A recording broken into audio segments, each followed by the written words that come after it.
Chapter 1, Oakswood Academy. Demian brought the teacup to his lips and took a small sip of the red tea inside, trying everything he could to suppress the sigh that was on the tip of his tongue. He was currently sitting at a small tea table that had been set up outside in the royal gardens outside of his palace. Sitting across from him was Lady Viola Terrani, the young alpha daughter of Count Terrani. Her hair was as red as a ripe strawberry and hung down over her clothed shoulders in large ringlets. Pupils the color of violet irises were encased in eyes that were small and narrow with the back corners turned upward. Young Lady Terrani took a sip of her tea before placing it back down on the tea plate with a gentle clack. "It seems as if His Highness has had a busy day," she commented in a light voice. Her sentence could be taken as one of two ways. It could be taken in the literal sense and that young Lady Terrani was actually concerned about him. Or it could be the hidden glib that young aristocrats seem to love to use. If it was the second, then young Lady Terrani was telling him that his mind was too busy to focus on the present and that he would prefer to not be in her presence. That he was in fact bored and would prefer to be anywhere else. The second meaning to her comment would be the correct one. He had been forced to go on several little dates with various children of noble families, ranging from alpha daughters to omegas in the last few months. The world that they lived in had 6 genders: alpha male, alpha female, beta female, omega male, and omega female. Alpha males were able to impregnate the 3 sexes designated to women and male omegas. Beta males were able to impregnate beta and omega females and alpha females on rare occasions. Then there were male omegas. Male omegas were rarer than female omegas and they were able to give birth and were only able to impregnate female betas and omegas, though those were rare and uncommon occurrences since male omegas possessed very little vital sperm.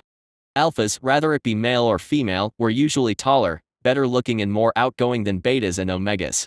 Omegas were usually smaller in size and their looks could vary, though most were considered just as attractive as alphas. The omega's constitution was also considered weaker than most, though has been changing recently with new medication that had been based off of research done by one R.A. Sato. Betas on the other hand were more average in health and looks, though that didn't diminish their capacity to excel. Betas also made up 75% of the world population while alphas and omegas made up the rest. Female alphas and male omegas made up the smallest portion of the population and were considered rare and highly sought after. "Indeed," Demian answered, also placing his own cup of tea down. "I have been busy preparing for my departure to Oakswood Academy, as Lady Terrani will find out just how draining it can be in a year's time." Lady Terrani pursed her lips in a thin smile, hiding just how displeased she was feeling with Demian's mundane reply. Oakswood Academy was founded 200 years ago in a free-standing nation that was situated in between 5 kingdoms: Westmore Kingdom, Vestia Kingdom, Grove Kingdom, Harlow Kingdom, and Ashen Kingdom. The academy was built as a way to seek balance between the kingdoms who were underneath the empire and to find peace. Peace that had been kept for generations, as each kingdom's nobles could enter at the age of 17 until they graduated after 2 years. Most children found out their secondary gender during the start of puberty, which usually took place among the ages of 11 and 14. By the time the child reached the age of 17, they were considered well knowledgeable about when their heat or rut cycles will take place and the symptoms they included. So 17 was a good starting age for the academy. Alphas go into ruts 3 times a year, while omegas go into heat once every 3 months. The good news was that there were suppressants and medications that could be taken to help alphas and omegas through their ruts and heats. This was also thanks to R.A. Sato, a genius of the secondary genders who appeared around 10 years ago, though his research really only started taking off in the past 6. "Yes, I am looking forward to it. I hope His Highness will have safe travels," young Lady Terrani said curtly. Whatever small hope Demian had deflated right then. The two of them have been sitting here for the past hour and the conversation keeps stilting, not to mention the young lady is quite boring with how proper she is. It's been like this. Every date he has been on has been a complete bust. If one isn't talking enough, the next talks too much, to the point where Demian can't get a word in. There was one time Demian thought his ears were literally going to start bleeding with how much young Lady Milia Valence was jabbering. He also noticed how some had book-perfect etiquette while it eluded others. He even had a couple to release a small fraction more of their pheromones than was publicly acceptable in the hopes of alluring Demian with his scent. If he had never questioned being the crown prince, then he certainly will after this month. Now that he is 17, his parents believed it was the perfect time for him to find a mate. But this was beginning to feel tiring. So far, not a single person has gained his interest. Young Lady Terani bid him farewell after their allotted 2 hours were up. Demian left the gardens with large, unhurried strides. Once he reached his room, he flopped down onto his bed in an ungraceful manner and covered his eyes with one arm. Did it show how childish he was for wanting a soulband? A soulband was rare and it signified the finding of the perfect mate. The tales spun around the soulband were more like fairy tales, but those dreams seemed much more vivid than real life. A knock sounded on the door, followed by the voice of a servant. Demian released a sigh before slowly uncovering his eyes. He got up off the bed and ran his hands quickly through his hair and over his clothes to make himself presentable. It was more than likely that the servant had been sent by his parents to fetch him, just as they had after every other meeting he had with a potential spouse. He made his way across the large room and opened the door. The servant bowed in greeting. "Greetings, Your Highness, the small son the king and queen have summoned you to the family parlor in the queen's palace." Demian thanked the man before making his way down the carpeted hallway and down the grand staircase. There was already a carriage out front to take him to his mother's palace. The queen's palace wasn't far from the crown prince's own palace, and Demian usually preferred walking, but he just wanted to get this over with quickly, and that could only be done by getting there faster. Both his mother and father were already in the parlor room. His mother, who was an alpha, sat with a straight back. Her long dark blue hair was done up in a braid with pearls strapped to it. Her vibrant green eyes flashed in excitement when she laid eyes on him. His father looked over at him as soon as he heard the door open and broke out into a smile that reached his navy blue eyes. "How was it?" his father asked, getting straight to the point. "She would make a fine spouse, just not for me," Demian answered honestly.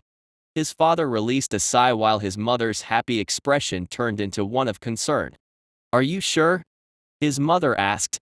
"You know it will be harder for you at the academy without a mate." The classes and dorms at Oakswood Academy separated omegas from alphas as best as they could, but problems could always arise, especially for someone in such a high standing as him. "There's still hope for him to find a potential mate while at school," his father commented, his bushy black eyebrows furrowing in contemplation.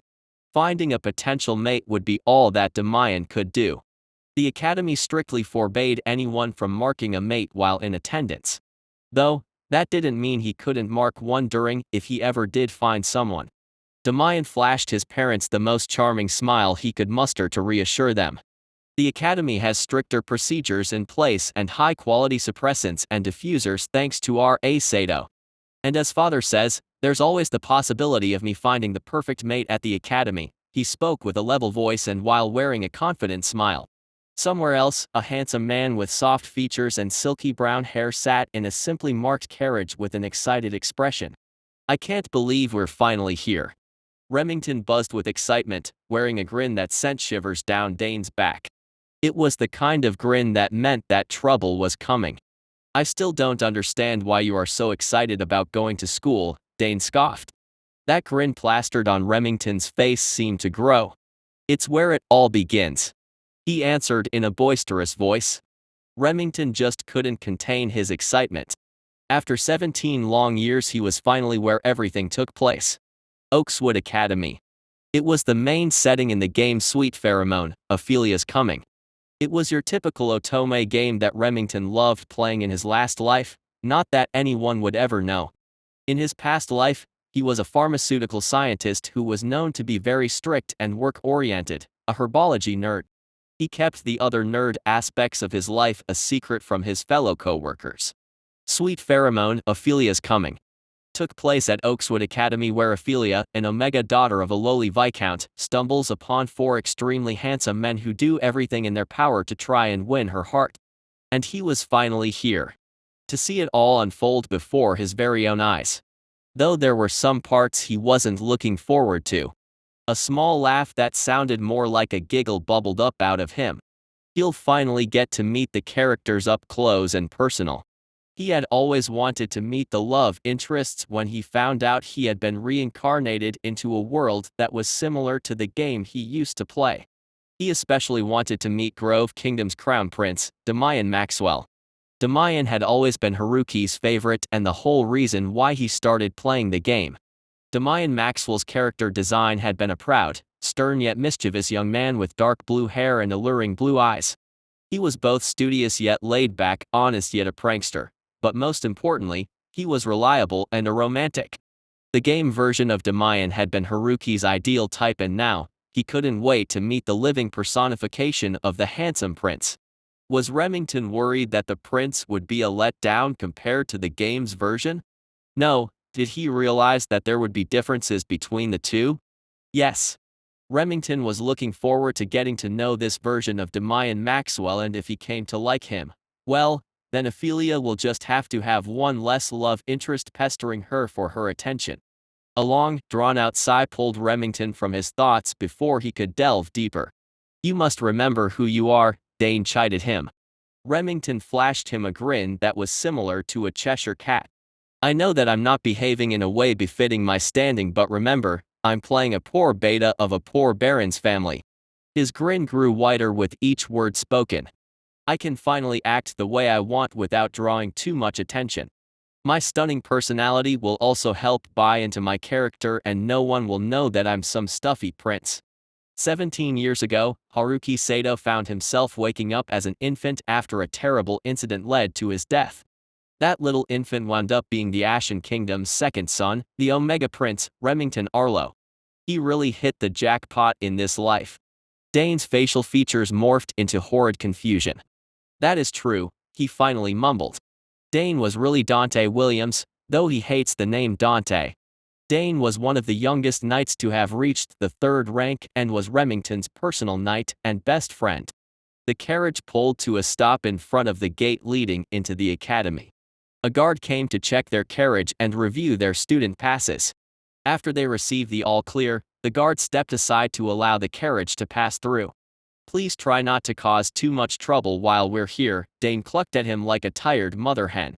"Come and get me if you feel like your suppressants are not working or if you come across too many alpha pheromones," he told Remington. "You're worse than father," Remington chuckled. His father came across as a stern, upright, and unyielding king, but behind closed doors he was a bright and cheery worrywart who was the definition of a mother hen, though probably father hen in his case. Dane's face visibly paled. "Please do not compare me to the king." His voice sounded bleak, as if he were expecting some invisible consequence to fall upon him. Remington rolled his eyes and continued looking out the carriage window, the fringe of his soft brown hair falling into his eyes. The academy was set up like a small town. There were various buildings for classes, recreational supplies, and food. There were various shopkeepers spread out among the academy grounds a slight ways away from the academic proportion that were approved by the headmaster. The goal was to create a safe and closed environment for the students if they chose to not leave the academy during their free time. The carriage drove past the shopping district part of the academy and headed straight for the towering church-like monstrosity that was the main building of the school. They needed to head there to pick up their room keys so they could unpack before the new student orientation. The carriage came to a stop in the carriage pull-off lane, and Dane and Remington got in line, which wasn't too bad since they arrived at the earliest possible time. "Name?" the bored-looking female staff member asked in a monotone voice. "Remi Sato," Remington answered using the alias he had been using for the last 10 years. He had a feeling that the people who recognized that name would be shocked to find out that it doesn't belong to some stuffy old guy with gray hair. "Dane Willie," Dane told her when it was his turn. The two of them smiled when they saw that their dorm rooms would be right beside each other. "I really thought we would be in separate buildings with your luck," Dane said, his voice light as if he had a huge brick taken off his shoulders. Remington didn't say anything to that because he secretly agreed with him. With 4 dormitories afforded to the boys, Remington really thought his chances of being close to his knight would be slim, even if they received their keys at the same time.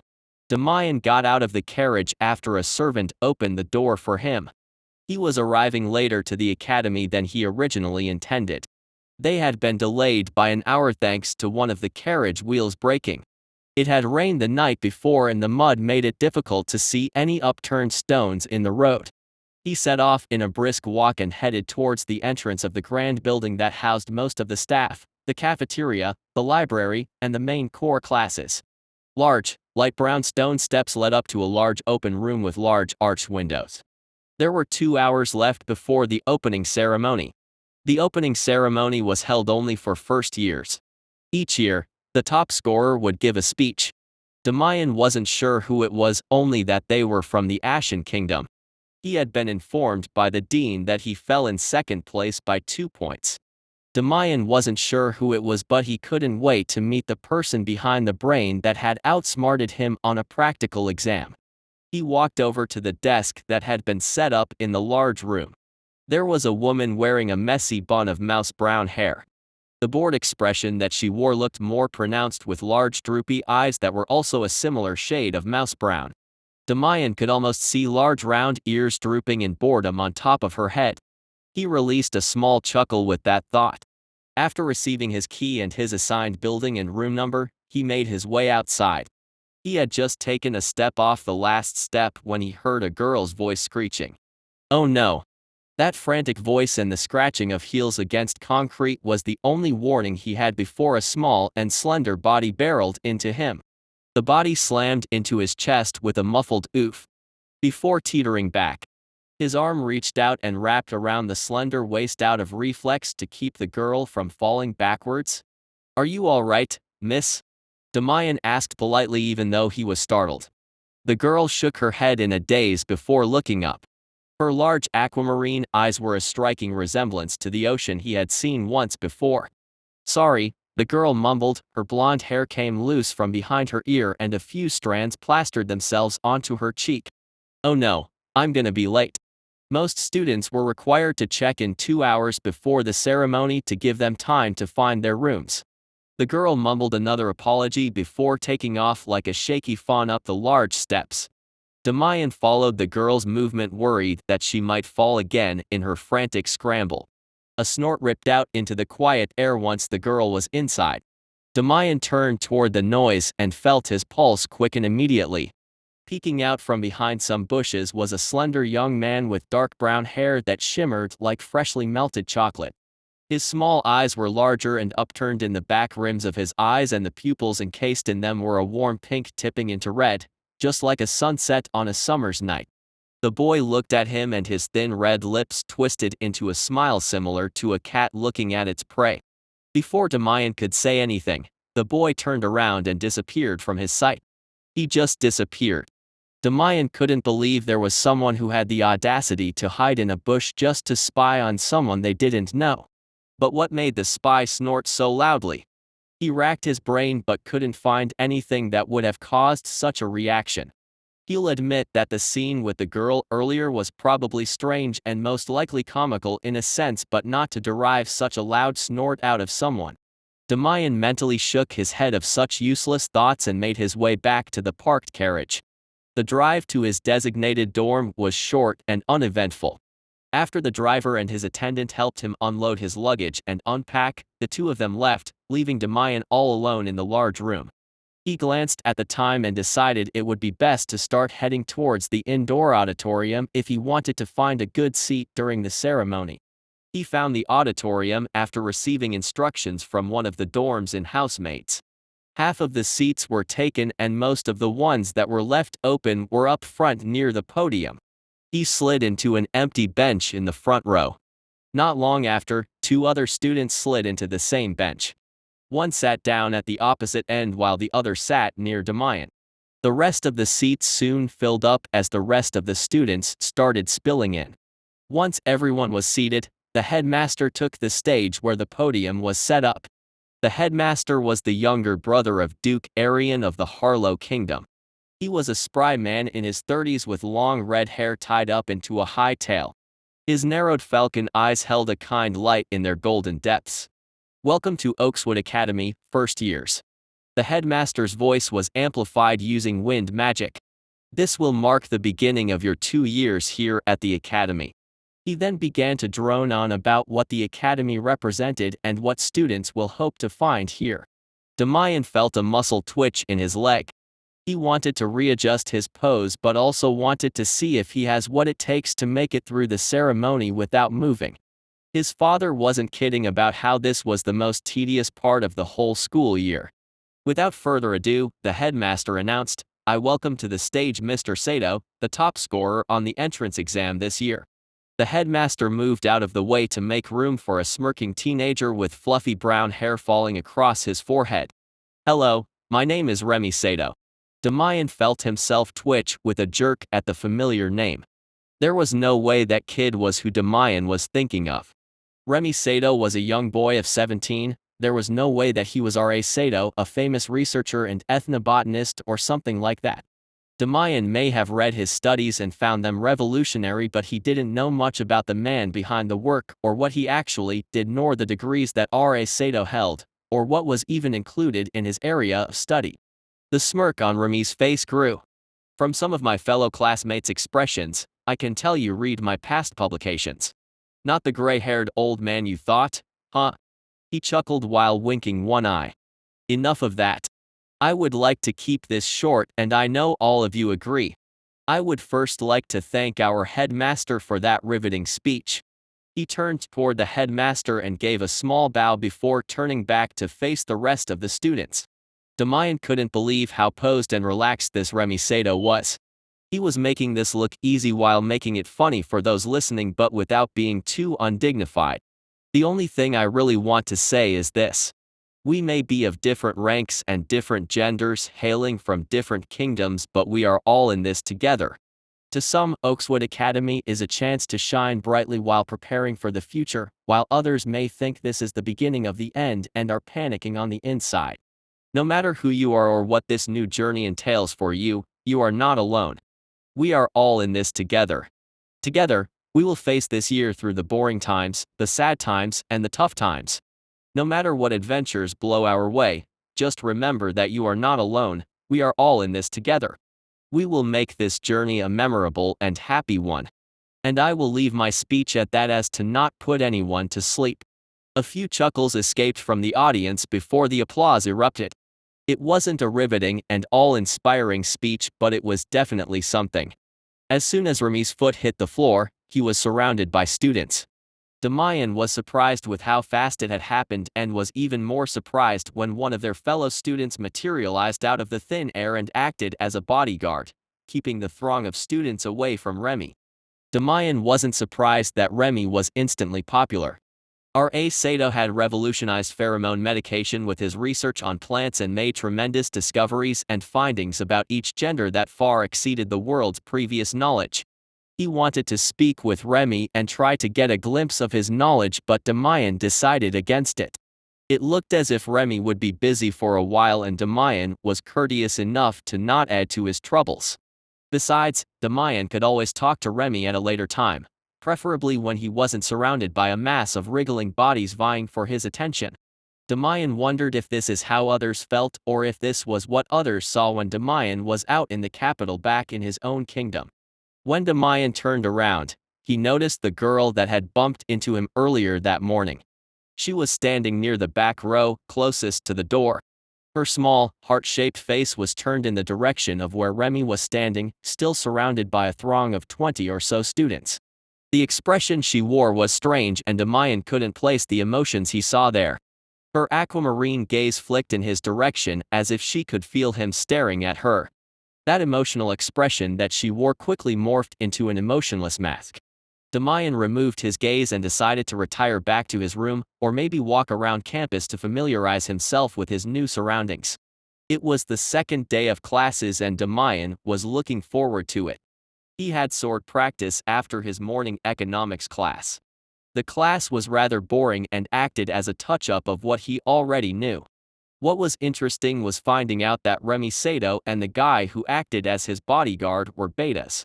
In Oakswood Academy, alphas and betas were allowed to take classes together, and betas and omegas were allowed to take classes together, but not alphas and omegas.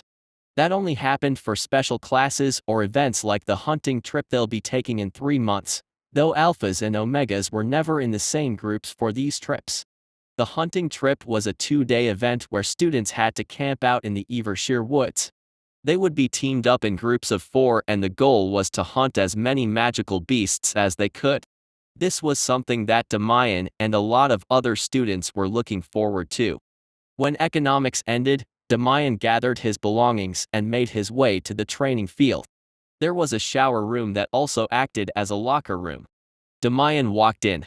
A lot of the other students were already there and changing into their training outfits, which was a thick brown long-sleeve shirt and pants that had magical enchantments on them to help protect the wearer. Remi was also there. He was standing in the farthest corner inside the large room and was currently taking the jacket and button-up shirt of his uniform off. Demian was in the middle of averting his eyes for some strange reason when a patch of pale skin caught his eye. Remi was surprisingly slender compared to most of the guys there, but that didn't mean he was overly skinny. The smooth skin was tight and Demian could make out a firm, slight build of muscle.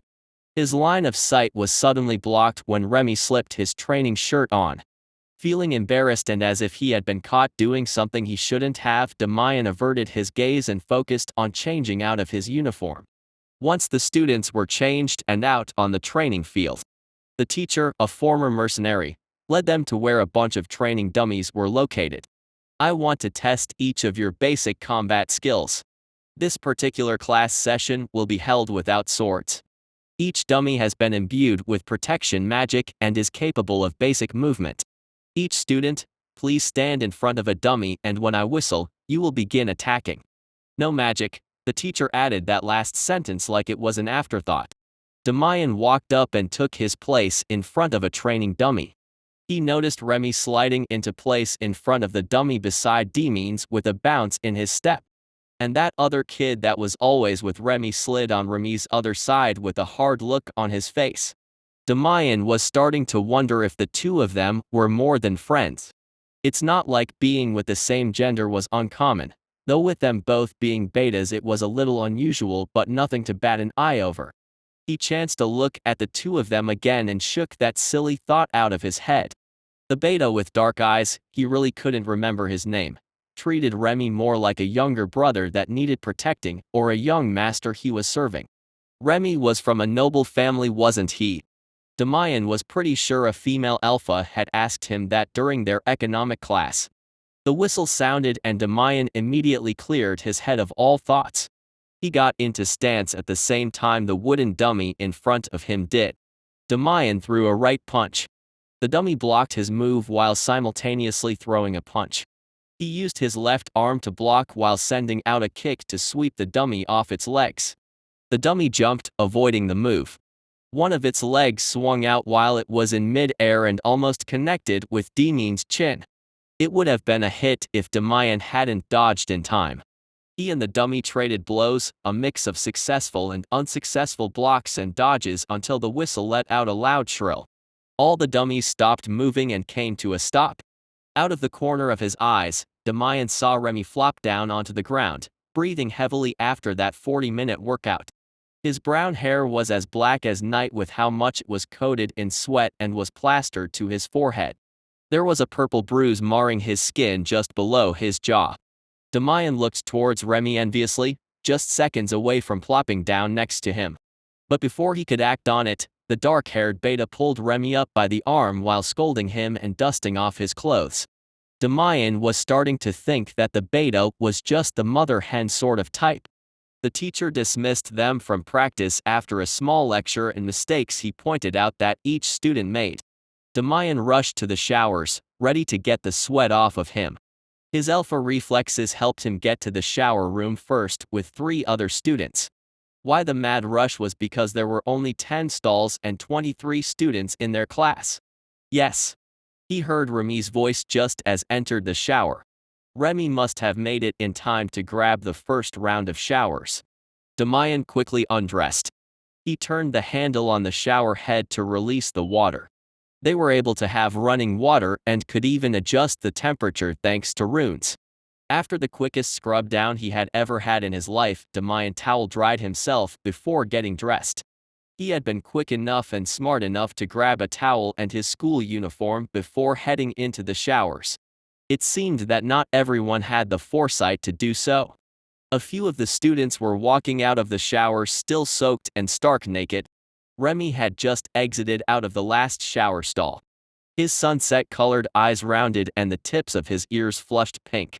The beta that was always with him threw a towel over top of his head before entering into the stall himself. Demian chuckled at the sight of Remi's hair after he struggled to pull the towel off. "Don't laugh at me," Remi huffed when he noticed Demian. "You have no clue of my struggles right now." Demian felt his muscles locking up as Remi's words hit him. He looked around the locker room and realized that it probably really was a struggle for the beta if he really was into men. Does that mean you'll get with a male Omega?" Demian asked. He didn't mean to voice his question out loud but was unable to bite down on his curiosity. Maybe the reason why R.A. Sato was so knowledgeable about Omegas was because he was interested in them romantically and reproductively. Remi's cheeks flushed a glorious shade of red. "No. Alphas." He mumbled his words so quietly that Demian could only pick out some of what he said with all the noise surrounding them. "What was that?" he asked. Remi shot him a glare, though his face was still red. How could this mischievous, bold boy be so shy when it comes to certain things? "I said that I prefer alphas," Remi practically growled out. The beta that always stuck to Remi's side finished his shower just then. He glared at Demian after finding his friend looking like he did, which was like a cat with its hair sticking up and claws extended. Demian held his hands up in a sign of surrender. "I didn't do anything." The chuckle in his voice didn't help him any. The smell of ink and parchment lingered in the air.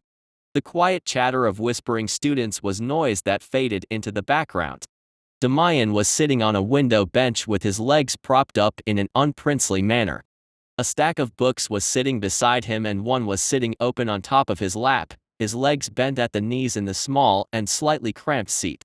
He folded his hand across the book and looked out the window. It was finally the weekend and a small respite from the busy first week of classes. Outside, the sun was shining down on the perfectly manicured lawn. Flowers bloomed within the gardens and birds and squirrels took to the trees. Students were sprawled out on the lawn having picnics or studying underneath the warm but not overbearing sunlight. Demian was getting ready to return to his book when hair that shimmered like molten gold caught his attention. He looked back out the window and saw the familiar figure of the girl that had run into him on the day of the ceremony. She was standing beneath one of the larger trees in the courtyard, looking up into its high branches. She had hiked up the sleeves of her uniform and was climbing up the tree before he had even registered what she was doing. She swung a leg up over a branch with difficulty. That was when Demian realized that she had something tied around her shoulders. From this angle, he could see a small brown object in her hand. After the girl deposited the brown thing into a bird's nest, she jumped down off the tree. There was a brute of a guy with short red hair standing below the tree, waving his finger at her. Demian narrowed his eyes. The demeanor of the redhead seemed awfully familiar. His eyes lowered onto the scabbard strapped around the redhead's waist. Demian would recognize that scabbard anywhere. The redhead, who was still waving his finger, if not his whole hand by now, was Laxel Roenberg. Laxel was Duke Roenberg's son and Demian's playmate when he was younger. Another one. Demian heard the quiet squeal coming from the aisle behind him. He laid the book down after marking the page and stood up. His view directly behind him was hindered from the shelves of books, so he walked down the aisle. At the end of it, he peered down the aisle where the voice had come from. Leaning over in a window seat like the one he had been occupying was the familiar back that belonged to Remi Sato. "What are you doing?" he asked with an amused chuckle. That beta, Demian had learned that his name was Dane, was miraculously nowhere to be seen. "Watching Ophelia," Remi answered without hesitation. Then his back stilled before straightening out. Remi turned large, surprise-filled eyes onto him. "What are you doing here?" he squeaked in nervous surprise. "Studying," Demian answered with a smirk. "Unlike you." Remi's cheeks puffed up upon hearing Demian's words. I was. Earlier, Remi huffed in defense while still keeping his voice quiet. He started hesitantly. Did you happen to see that? Remi asked nervously. Demian cocked his head, taking a second to connect the name Ophelia to that blonde girl from earlier. I did, he nodded. Oh, Remi whispered, practically deflated. Demian's smirk widened. You know, for someone who is into men, you seem to be awfully aware of that Ophelia girl, he teased the beta. Remi's face took on the expected shade of red that Demian was aiming for. I'm not into her. Just watching her harem grow, he mumbled quietly. He asked in genuine confusion. The girl was likely to be pulled into a harem, not have one of her own. Well, she's pretty and all the guys seem to flock to her. It sounded as if Remi was just making excuses for his actions, unless, wait, he couldn't be. Are you jealous? Demian voiced his question in surprise. Sure, Remi was a beta which limited his options since he was into men, but Demian could admit that the boy was attractive. Attractive and smart, which to Demian was a lethal combination. No, not yet, and hopefully not ever, Remi's voice grew stronger with conviction, his eyes flicking toward Demian. Demian sucked in a breath with how vividly red they appeared with the light illuminating him from behind. Those stunning eyes had momentarily lost their dazzling shade of pink as a mesmerizing red took their place. The morning light highlighted Remi's hair and Demian could pick out streaks of gold within its brown depths. His eyes, which usually resembled the sunset on a summer's night, now shone like red jewels framed in large, thick lashes. Ah, there you are. The voice came from behind Demian, startling him. He spun on his heels to find Dane standing behind him, holding a box of pastries. Food is not allowed in here, so you'll have to eat them elsewhere, Dane told Remi as he deposited the sweet-smelling box into Remi's lap. Thank you, Remi smiled up at Dane. A weird stuffy feeling filled Demian's chest and his heart skipped a beat when he saw that smile. This wasn't good. Demian turned on his heels and returned back to his seat. He quickly picked up the books he had been reading and headed towards the front desk to check them out. He needed as much distance as he could get between him and Remi. He wasn't a complete idiot. He had been on countless dates before the start of the school and heard numerous tales of romance from his parents, the knights, and some of the servants. He was attracted to Remi Sato. And Remi Sato was a beta. A male beta. There was no way his parents, the king and queen of Grove Kingdom, would allow their only son, the heir to the kingdom, to have a male beta as a mate. Not to mention Remi's own opinion of him. Demian didn't lack confidence. He knew he had the standing, power, and looks to get almost anyone he wanted. He just wasn't sure about Dane Willie. That guy was too attentive towards Remi. Demian released a quiet groan as he made his way back to his room. He needed to think, then he needed to distract his thoughts with school work. Chapter 2, Something Strange. It was the second week of school and their second swordsmanship class. Just like last week, today was another martial arts day, but this time they were allowed to use magic. Everyone possessed mana.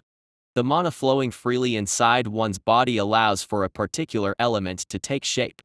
The more mana that one possessed, the more elements they could control. Demian was able to use water, wind, and ice magic. Demian coated his fist with a thin layer of water. He punched the wooden dummy, at the same time he allowed a few beads of water to morph into ice and inject them into the training dummy. Or at least tried to. The ice shards splintered off, but before they could pierce the dummy, a light sheen covered the wooden surface, protecting it from damage. Just as they could use magic, so could the dummies. Each training dummy was imbued with runes that allowed the dummies to use basic spells from two different elements. Demian's dummy was imbued with light and fire magic, the complete opposite to his magic, making it a difficult opponent. And what was worse, the dummy's light magic was directly related to protection instead of healing. Which Demian guessed that healing wouldn't do the dummy any good anyways. The dummy raised one wooden fist and cast off a level 1 fireball. Demian dodged instead of using his magic. Water and ice magic would just create steam when they come into contact with the fireball, which would lower his visibility and not the dummies. Wind magic, on the other hand, could increase the effects of the fireball while randomly hurling it towards an unsuspecting student. Which is why he chose to dodge. Demian moved in close and brought a low kick to the dummy's middle section. Right when his shoe made contact, the small bit of water on the bottom of it turned into ice and impaled itself into the dummy's side. This could only be done because the bead of water on his shoe was small enough to go unnoticed by the dummy's mana sensor, which every single training dummy possessed, to the annoyance of all the students. The whistle signaling the end of class sounded. Demian bent over with his hands on his knees trying to catch his breath. God, I hate this class. Remi whined behind him, sweat dripping down his face. Demian had noticed that Remi seemed to possess less stamina and strength than most of the students here and had been struggling with the class. Though the struggle was minimal since he could still keep up. I think I agree, Demian admitted, drawing a few agreements from other students who were close enough to hear their conversation. If the two of you spent less time studying and more time on physical exercise, then your opinions would be different. Dane spoke in a clucking tone. Demian was rather envious at the moment. This was the second time they had this class, and not once had he seen Dane break out into a sweat. If he didn't know for sure that Dane was a beta, he would mistake him for an alpha. Dane had way too much stamina. Monster, Remi mumbled darkly. Demian silently agreed with the sentiment. Dane shook his head before falling into line in front of the professor. After their professor finished publicly going over their mistakes, Demian swore the man got a kick out of embarrassing them. He sent them off to the showers. He was once again the first one to get there.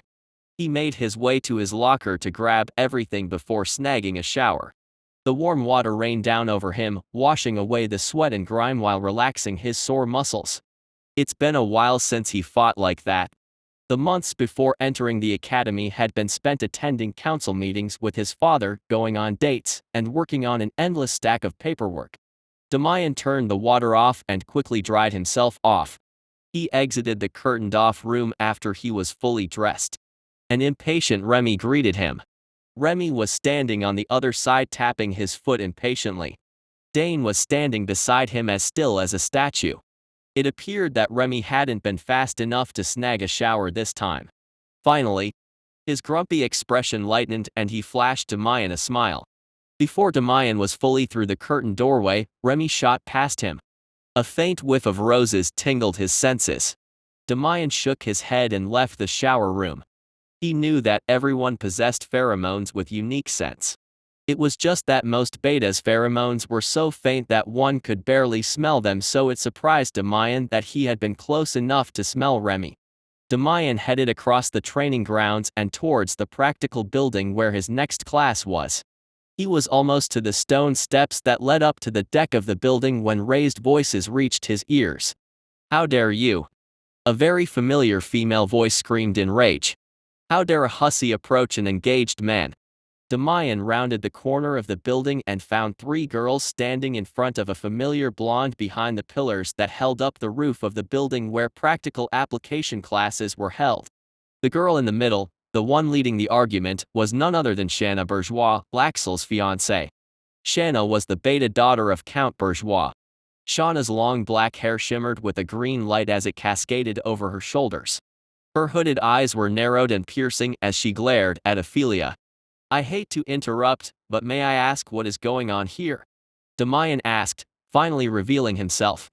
Lady Shauna's gaze widened and her angry features relaxed when she saw him. She curtsied in greeting, her two friends doing the same. "Greetings, Your Highness. I'm sorry if I disturbed you." She greeted him politely with a calm and graceful voice. "It's fine," Demian brushed off her apology, used to the girl's rash behavior and sharp tongue. "Did something happen, young Lady Bourgeois?" he asked. Lady Shauna's green eyes showed an unsureness in them that Demian wasn't used to seeing. "I received word from Lord Laxel Rowenberg that he would like to break off our engagement." She glanced at Ophelia hesitantly. "He stated that he fell in love with Lady Ophelia Rosewood and would like to pursue her hand in marriage," she admitted softly, though her voice was firm and laced with a hidden emotion. Demian sighed inwardly. This was why he didn't like Laxel. The idiot was more brawn than brain. Ophelia turned wide eyes onto Demian and she stole frantic glances between him and the gathered girls. I had no idea, her voice was thick with unshed tears. Laxel and I are friends. I had no idea he would do something like that. She turned her gaze onto Shanna as she pleaded with her. You have to believe me. I have no interest in your fiancé. I am only here to study and I would never do something so horrid as taking away someone else's intended. Ophelia's voice shook as she spoke. Demian felt his shoulders relax at the earnestness in her voice. It seemed this misunderstanding was entirely Laxel's fault. Though it did unsettle him with the familiarity she used to address Laxel with. Lady Bourgeois hesitated, the fight draining out of her shoulders. I understand. I'm sorry for the trouble I caused, she apologized to both Demian and Ophelia before taking her leave. Her two friends scurried close behind her. I'm sorry you had to witness that, Ophelia said, unshed tears pooling in the corners of her eyes. That is all right, Lady Ophelia, Demian spoke slowly, feeling strange as his chest tightened at seeing her crying. Demian was never good at comforting people. This seems to be Laxel's fault, not yours, he tried to reassure her. It must have worked because she flashed him a small smile, though it looked kind of watery, if that was even possible. Demian was just leaving his class a little over an hour later when he ran into Ophelia again. She stood at the bottom of the steps, bouncing on the balls of her feet nervously. Demian was glad to see that she looked better. Her cherry-red lips broke out into a breathtaking smile when she saw him. Lord Demian, she greeted him wrongly. She had a bad day, so Demian decided not to correct her. Lady Ophelia, he greeted her with a smile. What brings you here? He asked, tempering his annoyance down. She looked away nervously. A faint blush spread across her high cheekbones. Remi had been right. Ophelia was definitely a very attractive girl, and adding the fact that she was an Omega made her a high commodity among the male students. Ophelia glanced back at him, her long lashes fluttered over her eyes nervously. She held out her arms and nestled delicately in her hands was a small pink bag, the kind of bag that usually held homemade sweets. Aye, her voice stuttered softly, made you sew some cookies to thank you for earlier. Demian glanced at the bag. Etiquette required him to take the bag, but his past mistakes made him hesitate. He was always careful to reject homemade treats for fear of them being poisoned. Etiquette finally won out. He took the bag from Ophelia and thanked her. He would just have to have them tested to see if they were safe or just toss them in the trash later on. That beautiful smile showed itself once again. They just came out, so they should still be warm, she said sweetly. Demian felt himself cringe inwardly. There was no way he could just toss them in the trash now. Thank you, he told her again. A thud sounded from behind him. Demian looked over his shoulder to see Remi standing there with his mouth hanging open and his bag on the ground. Dane was bending over to pick it up for him. Demian felt his heart twist painfully for some reason. He noticed Remi's gaze focused on the bag of cookies and decided to quickly shove them into his pocket, hoping to wipe that hurt look off of Remi's face. Can't change fate, Remi mumbled before bounding up the steps listlessly. Dane followed close behind him with a confused expression on his freckled face. Demian felt his heart contract. He had never seen Remi look like that before. Albeit, he had only known the guy for 2 weeks. I'm sorry. I've seemed to have caused trouble again, Ophelia mumbled from behind, reminding Demian that she was still there. No, you didn't, but Demian was pretty sure that he did, and he's not even sure what exactly he did wrong. It wasn't as if he was close to Remi. He was pretty sure the two of them couldn't even be considered friends. Demian shut the door to his room and slumped down onto his bed. He laid back and threw his arm over his eyes. The curtains over the large windows blocked out the fading sunlight, bathing the room in a hazy gray film. The usually soft mattress felt like stones beneath his back. He had 2 other classes with Remi after that scene with Ophelia, and for some reason he refused to acknowledge Demian's existence. Remi even went so far as to not even look at him. And he was pretty sure Dane had shot him a few menacing glares behind his back. Why did his heart hurt? Why did seeing Remi so despondent make him feel so miserable? What exactly did he do wrong? And why was he feeling like this? Like he had spurned his mate? Nothing made sense to him. He knew he was attracted to Remi, knew that he loved seeing the beta smile, and hated knowing how close he was to Dane. Demian knew that he wanted nothing more than to see Remi smile, to see that sly little smirk when he was up to something. When Demian had first seen that listless, blank expression on Remi, he wanted to chase after him and beg for forgiveness. What he should be forgiven for, he didn't know. Why was Demian acting and feeling like a fool in love? It felt like there was a string connecting him to Remi and it was confusing the hell out of him. 2 weeks was not enough time to fall in love. Not really. Demian released a heavy sigh and rolled over. There was a sound of something breaking and the feeling of something pressing against his leg. He rolled over onto his back and reached a hand into his pocket and pulled out a small crumpled pink pouch that was tied with a small white string. Right. Demian had forgotten about these. This was the whole reason why Remi looked down, or at least that's what Demian assumed. He pulled on the string to open the bag.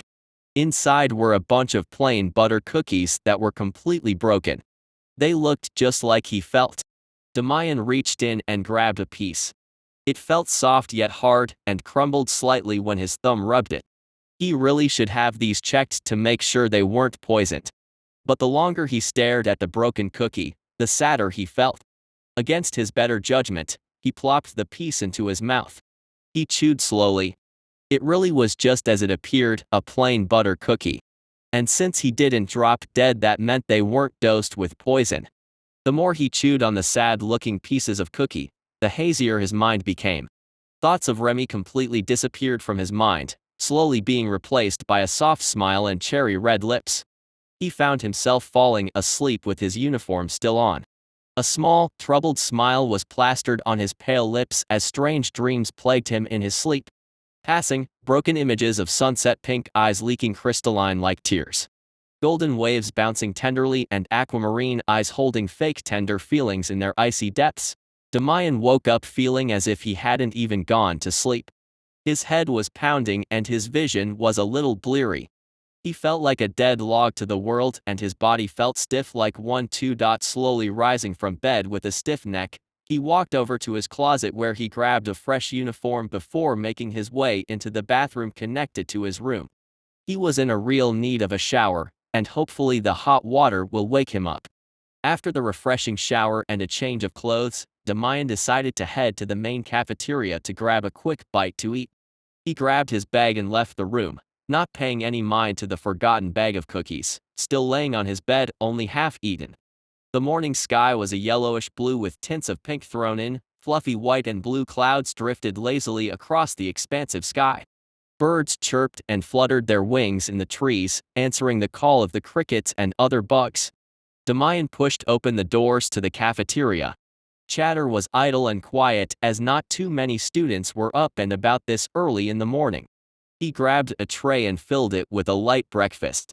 Just as he was turning around, a faint scent of lavender and moonflower flooded his senses. He looked up to find Ophelia walking in.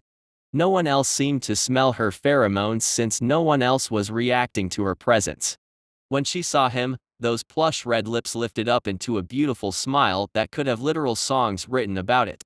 His eyes drifted up to lock onto her beautiful orbs. She gave him a small finger wave as a greeting and his heart went a flutter. What was this strange feeling that was overcoming him? And why could he smell her even though she was clear across the room? All thoughts and questions flew away from him when Ophelia started walking towards him. It was as if time itself had slowed down. "Are you all right, Lord Demian?" Ophelia asked, her lovely voice filled with concern. Her gem-like eyes looked over him as if looking for some hidden injury. "Everything is fine, Ophelia," he said, smiling to reassure her, not even realizing the familiar form he used to address her with, nor that he was no longer annoyed by her lack of decorum. "I just merely had some restless sleep, nothing to be concerned about." He felt his eye trying to twitch, but it impressively remained in place. Why did he suddenly feel the need to be familiar with Ophelia and drop the titles? And wasn't he not fine? Demian was positive that something was eating away at him yesterday, but for some reason he couldn't remember what it had been. That's good to hear, she visibly sighed with relief. Your health is very important. You must remember to get some proper rest, she spoke softly, her blue eyes looking intently at him. Of course, Ophelia, he replied. Ophelia then proceeded with grabbing her own tray and filling it up with a hearty breakfast. The two of them then walked towards an empty table and sat down. They passed the morning away by chatting idly. Demian had noticed that Ophelia had only touched a third of the food she had grabbed. It worried him that she might be feeling ill. After they were done, the two parted ways, since alphas and omegas couldn't have classes together. He arrived at his politics class with a heavy heart. His heavy heart suddenly felt like it was constricting. Sitting in the front of the class in his usual seat was Remi. His constricting heart gave a painful wrench when Remi turned his eyes away from him. Why had Demian felt so worried about Ophelia when he had bigger problems that he needed to figure out? He slid into the empty spot next to Remi. Dane for some reason wasn't there yet, which was unusual. Demian sat his bag down on the floor underneath his feet before turning his attention to Remi. It was a good thing that they were still waiting for half of the class so he could talk pretty freely. Are you mad with me? Demian asked hesitantly, though he wasn't sure what he would have done to make Remi mad. Remi slowly looked at him out of the corner of his eyes, their hue was more pink this morning. No, his tone was curt and unfriendly like it usually was. I don't believe you, Demian challenged. Why was this so important to him? Remi released a sigh. I'm not mad at you. I'm just disappointed in myself, he admitted slowly. Demian felt his eyebrows furrowing in confusion. His hand automatically went up to rub the black stud that he always wore. Why? He asked. What would Remi have to be disappointed in himself? He wasn't like Demian. Remi turned his eyes forward and swallowed hard. The movement caused his Adam's apple to bob, though the movement was obscured by the black band he always wore around his neck. His tongue darted out to lick his thin, silky lips. I thought I could change fate but couldn't. I can't get what I really want, that's why I'm upset. Demian swallowed. He wanted to argue with Remi that he could change fate, but the words failed to come to him. A shadow fell over him. Demian looked up to see a pissed-off Dane. Demian sighed and picked up his bag, deciding to let the beta have his seat back. It wasn't like sitting beside Remi would change anything, not in the hour that class will be held. Dane slid into the seat and immediately asked Remi if he was all right. Demian wanted to argue with him that he would never do anything to hurt Remi, but hadn't he? The teacher came in just then and started the class off with a debate about taxes. Demian for once did not feel like joining in on the debate, and neither did Remi. It was noticeable to the rest of the students, but no one was going to complain since those two usually hogged the entire lecture period. Chatter filled the large room as friends and fellow classmates droned on about their days. Demian was sitting at one of the large wooden tables, mechanically eating his food without tasting it. The past few weeks have been strange. He had been strange. I can't wait. I'm gonna bag so many, I'll be the envy of all. Laxel exclaimed loudly while making a slashing motion with his hands, as if he were holding an invisible sword. They have officially been enrolled in Oakswood Academy for 1 month and 2 weeks. That means that in 2 weeks it will be the hunting trip. The hunting trip was a special 2-day event where all students were forced to participate. The first year's hunting trips were held on the 2nd and 5th months, while the second years had theirs on the 1st, 3rd, and 6th months. It was performed in a group to test one's magical and physical strength. Though that wasn't everything. The students would be broken up into teams of 4 and only given a small rucksack. They would be tested on how well they could coordinate with each other along with their survival skills. Ophelia giggled at Laxel's childish pantomime. And this was why the past few weeks have been strange to Demian. He had been hanging out with Ophelia and Laxel more and he couldn't understand why.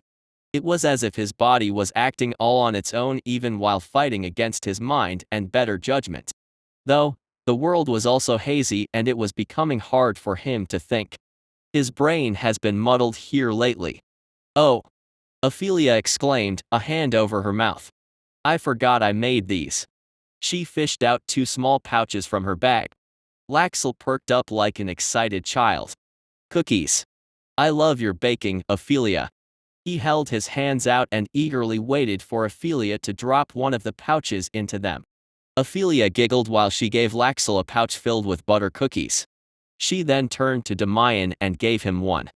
Demian looked down at the bag. This had become a weekly thing. Ophelia would find time to bake and would always wrap some up for him and Laxel. They weren't the best of cookies. Being a crown prince, Demian had tasted far superior delectables, but there was something about the ones Ophelia made. For being plain, they were addicting. They also strangely smelled like Ophelia's pheromones, which he had caught a whiff of on a few occasions, much to Ophelia's horror because she hadn't realized she had been releasing them. Make sure you guys eat up. You both have training today, so you need your strength, she exclaimed like an innocent child. It was the one day a week that Demian always looked forward to. He didn't look forward to the day because of the class itself. He came to absolutely loathe sword training, but it was a class he shared with Remi. It wasn't his only class with Remi. He shared a total of 4 with the beta, but this one was different. It was the only one where he could see Remi running around, sweating, and full of determination, the only time Remi looked alive while putting in his best efforts. It was also the only time when the world wasn't hazy. A long drawn-out sigh snapped Demian from his thoughts. The cheerful Ophelia now wore a forlorn expression as she stared out at the tables. The table that held her focus was one filled with a bunch of happily gossiping young ladies. And in the center of it all were 2 betas, one looking as if he belonged and the other looking like he wanted to be anywhere else. Demian felt his heart thump painfully against his chest. How was it that everyone else could easily talk to and eat with Remi while Demian has a hard time getting just one sentence out? Don't worry, Ophelia, Laxel comforted the little Omega. They're just jealous, he said gruffly, though his voice was softer than normal. Demian happened to be looking at Ophelia out of the corner of his eyes and noticed the girl roll her eyes.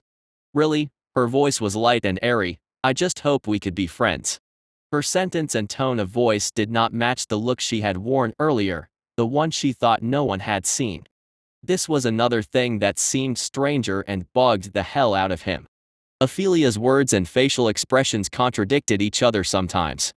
If it wasn't for the fact that he for some odd reason felt drawn to her, he wouldn't have even bothered with getting close to her. Breakfast ended shortly after that and Demian darted off to his next class. He just needed to survive an hour before he could see Remi again. Economics dragged on and Demian felt himself falling asleep. He had been having restless sleep for a few weeks now and the exhaustion was slowly getting to him. He had been plagued with nightmares for a little over a month. Normally, he would work through them to figure out what was causing him so much distress during waking hours, but he could never remember his dreams after he woke up. Economics finally ended. He bolted up out of his seat and made his way to the training hall outside while trying not to run. The locker room was filled with the other students. Laxel was already there, showing off his muscles with 3 other idiots. Muscles for brains. Remi and Dane strolled in after Demian, looking as if they weren't in a hurry. In fact, Remi was looking kind of sluggish and his skin seemed paler than usual. Demian squared his shoulders while trying not to look too obvious. He then made his way over to where Remi and Dane were changing after he had finished changing out of his own uniform. The freckled beta shot him a narrowed glare, his brown eyes looking as black as obsidian. Remi. Demian cleared his throat, but not too loudly for fear of drawing attention. Remi paused in his action of sliding off the white bottom shirt and looked at Demian from over his shoulder. Demian clenched his hands into fists at his sides at the erotic picture that just a bare shoulder and neck could be. Are you feeling all right? Remi's pinkish-orange orbs widened in mute surprise. Yeah, just a little tired, Remi finally managed to say after wetting his bottom lip with his tongue, effectively drawing Demian's eyes to it. Oh, okay. Try to get some rest when you can, Demian said before turning around and walked quickly out of the room, practically fleeing as he tried to hide his embarrassment. Why was it so hard to form a sentence? No, Why was it so hard to not sound like an idiot? Which he wasn't. Demian was actually pretty smart and never had trouble holding conversations, but here recently it seemed as if Demian was turning into Laxel. He shivered at the thought. The rest of the class filed out onto the field shortly after Demian. The professor, Mr. Ordish, was sitting on the ground cross-legged. He was a brute of a man whose arm was bigger than both of Demian's thighs. His raggedy green hair hung long with the bangs thrown up in a loose tie and his face was riddled with scars. Mr. Ordish opened his eyes to reveal icy blue orbs once everyone was lined up. 5 kilometers, go. His rough voice barked out the command. Demian rolled up his sleeves and began running around the outer ring of the field at a steady pace. There were several grunts of frustration behind as the other students fell into a jog behind Demian. Curse that man. Remi's voice rang out like a clear bell among all the grumbling. Remi was the most vocal about his dislike for the class and Mr. Ordish, though he was never disciplined for it. In fact, Demian was pretty sure Mr. Ordish found Remi's complaining amusing. If Demian remembered correctly, Mr. Ordish was born in the Ashen Kingdom before becoming a traveling mercenary. Maybe he was easy on Remi because he and Dane were the only other ones in class that were from the Ashen Kingdom. The Ashen Kingdom only had a total of 5 students enrolled in this year's class. They had mainly made up the students in the previous years, while Grove Kingdom had the least amount. Grove Kingdom this year had a moderate amount while Harlow dominated the students this year. The other kingdoms also had several students enrolled. Quite a few hailed from the Bastinian Empire and the Vestia Kingdom. And every kingdom except for the Empire and the Ashen Kingdom had a prince or princess enrolled. Sweat rolled down Demian's temples and down his face before falling onto his collarbone. Running 5 kilometers wasn't easy, but it wasn't the worst outcome. They had to run 7 last week. That ended up with Remi and a few others passed out on the ground. And running was just the warm-up. Laxel soon passed by Demian, followed by Rani, another alpha. Demian swiped the back of his hand across his face before pushing himself to go even faster. Physical activity would be a lot easier if he didn't have all of his restrictions, but that wasn't an option he ever wanted to take. The 5 kilometers were finally over. Demian made his way over to where the water fountain was and got him a drink as everyone waited for the stragglers. Which of course was Remi. Dane, Remi's shadow, had managed to pass Demian and Rani and finished in second. Demian was seriously questioning whether that kid was actually a beta. He was more like an alpha than the actual alphas. Remi finished the laps third to last. He stumbled over to where everyone else was and collapsed down on the ground, rolling onto his back. Demian, deciding to try and get over this awkward stage with Remi, made a cup out of ice and filled it up with water from the fountain. He made his way over to where Remi was laying down, Dane awkwardly fanning him. Here. Demian held the ice cup down toward Remi. Dark eyelashes fluttered over orange eyes as Remi looked hesitantly up at him. Before Dane could protest, Remi grabbed the cup, his fingers brushed against Demian's hand and Demian swore Remi felt hotter than normal. Thanks. Remi sat up and took a long swig from the cup. After he was done, he ran the cup over his sweat-covered face with a sigh of relief. So handy, Remi mumbled happily. A tingle ran through Demian's body at seeing Remi rub something made from his magic over his body. Demian looked away, afraid that his emotions were written all over his face. Just then, Mr. Ordish called for everyone to gather. Remi climbed up from the ground with an annoyed sigh. What am I supposed to do with this? He asked while looking down at the cup made from ice. Demian cleared his throat before releasing his magic. The cup in Remi's hand disappeared in a sparkling cloud of ice dust before blinking out of existence. Thanks, by the way. I really needed that. Remi said, looking off towards the side as the 3 of them made their way over to where the teacher was standing. Ah, no problem. Demian was just happy that Remi was finally speaking more than 2 words to him. Listen up. You'll be pairing into teams of 2 for today's practice. Mr. Ordish's booming voice carried through the training grounds. The students became animated with chatter at the prospect of finally no longer fighting against the dummies. Before Dane could do anything, Laxel came up behind him and slapped his back. Let's team up. You seem pretty monstrous for a beta. I can't wait to see for myself just how strong you are. Dane stared wide-eyed at the brute, not sure on how he could deny a duke's son. Go ahead, Remi said, probably already guessing Dane's dilemma. What about you? Dane asked. Demian took his chance and wrapped an arm around Remi's slender shoulders. He decided to ignore the fact that Remi stiffened up under his touch. I'll team up with him. If that's all right with you? He directed his last sentence towards Remi. Ah, yeah, that's fine. Remi answered slowly. The four of them walked over to where the practice swords were and grabbed one each. Demian was secretly looking forward to this. He should go easy on Remi so that they could keep fighting for longer. The two squared off against each other, taking on a defensive pose. As soon as the whistle blew, Remi lunged at him. Demian brought up his sword with a grin as he blocked Remi's swing. He put all his weight on his back right foot and pushed against Remi's sword, sending the slender teen back. His heart skipped a beat when Remi flashed him a playful smirk. Oh, how Demian had missed seeing that smirk.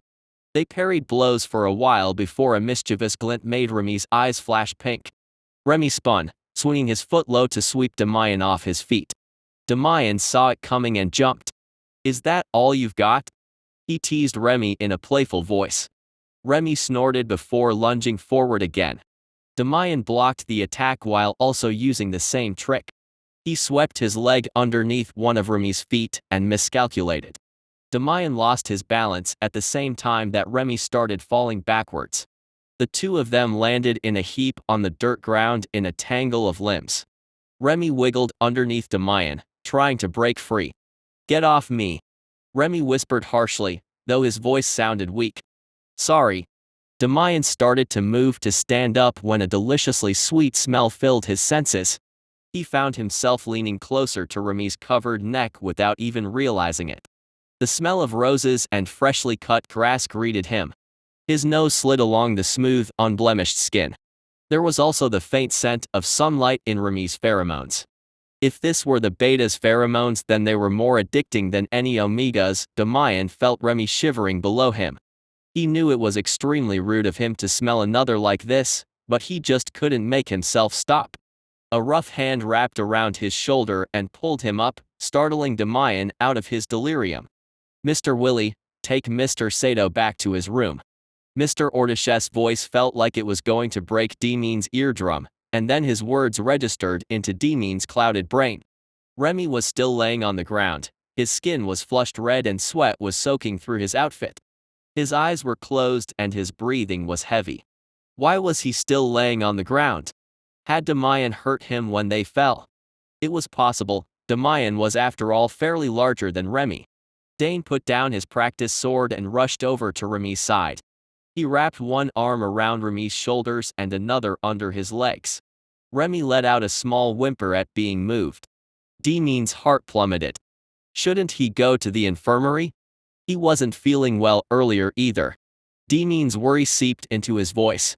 Dane was too concerned over Remi to shoot his normal glare at Demian. Nah, it looks like he just jarred something. He should probably get something for his fever though, as you said. It seemed as if he wasn't feeling well. The poor boy was probably coming down with a cold without realizing. Mr. Ordish said as an answer to Demian's worried question. Demian wasn't sure if that should make him feel better or not. Maybe he should stop by the infirmary after school and pick up a fever-reducing potion and then maybe check up on Remi. Yeah, he should do that, see for himself that it's nothing major. Demian slung his bag over his shoulder and made his way to the main building where the infirmary was located. He knocked on the door before opening it. The nurse, a plump beta woman with light purple hair thrown up into a messy bun, looked at him. She blinked wide, owlish eyes at him. Do you need something? The nurse asked. Has a Remi Sato or Dane Willie stopped by here earlier in the day? Demian asked politely, though his voice sounded a little rushed even to his own ears. The nurse shook her head. You're the first person I've seen all day, she said. Demian's heartbeat became frantic. Why hadn't they stopped by here to get Remi any medicine? Did that mean Remi was feeling any better? Is there any way I can get a fever reducer? My, Demian's voice paused as he hesitated on what to call Remi. My friend was supposed to come by and grab one, but it looks like he didn't, he finished embarrassingly. The nurse narrowed suspicious eyes at him. Your friend? Is there any particular reason why they would need one? She asked, her voice guarded and filled with suspicion. Demian hesitated, still standing in the doorway, before telling her what had happened during training earlier that morning. The nurse got up from her seat while cursing out the instructor who was stupid enough not to send a student her way. She picked up a vial with a blue-colored liquid in it. Give this to your friend. Make sure he eats something with it, she told him, her voice emphasizing the last part. Demian thanked her while taking the potion. He gripped the bottle carefully in his hands before making his way to the dormitory where Remi was living. He wasn't sure what room Remi was in, but he could always ask someone. Demian entered the building and found a few students in the lounge area. Do any of you know which room Remi Sato is staying in? He asked them. A thin boy with large wire-frame glasses answered him. Room A27. Demian flashed him a relieved smile. Thank you, he said before heading towards the staircase and walked up to the second floor, taking the steps 2 at a time. Heading down the large corridor, he scanned each door until he found the one he was looking for. He knocked on the door, afraid to knock too loudly, but was also afraid that if he knocked softly then Remi wouldn't be able to hear him. The door opened just a fraction and beady black eyes peered out between the crack. What? Dane's tone was sharp and curt. Demian's eyebrows furrowed in confusion. Wasn't this Remi's room? He held up the potion. A fever reducer for Remi. The nurse said that neither you nor him stopped by. He said, his voice guarded and sharp, a mirror image of Dane's. Dane eyed the bottle like it was some foreign creature before snaking a hand out through the crack to take it. I'll let him know you came by, Dane said, surprisingly a little nicer. Demian put his hand on the door before Dane could close it. How is he? He asked, the worry evident in his dark blue eyes. Fine, Dane said between clenched teeth. A sweet and fragrant scent assaulted Demian's nose just then. His hackles rose as he realized it was Remi's scent, roses, freshly cut grass, and sunshine. A fresh, wild and outdoorsy scent that completely matched Remi's vibrant personality. Why does it smell like him? Demian growled, a vein pulsing in his neck. Pheromones this strong could only be smelled during heats, ruts, and sex. And since Remi was neither an alpha or an omega, that meant he had sex. And the only other person in the room was Dane. Dane glared up at Demian. Yes, Dane was shorter even if it didn't seem like it at times. None of your business. His tone was completely rude, and this time, Dane successfully shut the door on Demian. Demian felt himself backing up until his back hit the wall. Was it really true? Was his first assumption right? Were Dane and Remi really a thing? Demian's heart clenched and his fingers shook. That realization was extremely painful and one he had never wanted to come across. He lowered his head down for a few seconds. Had he really lost his chance with Remi? Would he have even tried, knowing that his parents never would have agreed? Dane slammed the door shut, while also making sure it didn't make a lot of noise. He glanced down at the potion in his hands. Prince Demian Maxwell obviously cared for Remington, so why did he act the way that he did? Remington had been hurt when Demian started hanging around Ophelia. Even though he never said anything, Dane could tell.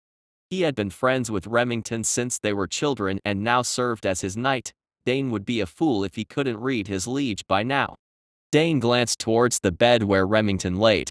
His thin body, which had been wriggling in agony, had calmed down as soon as Dane had opened the door.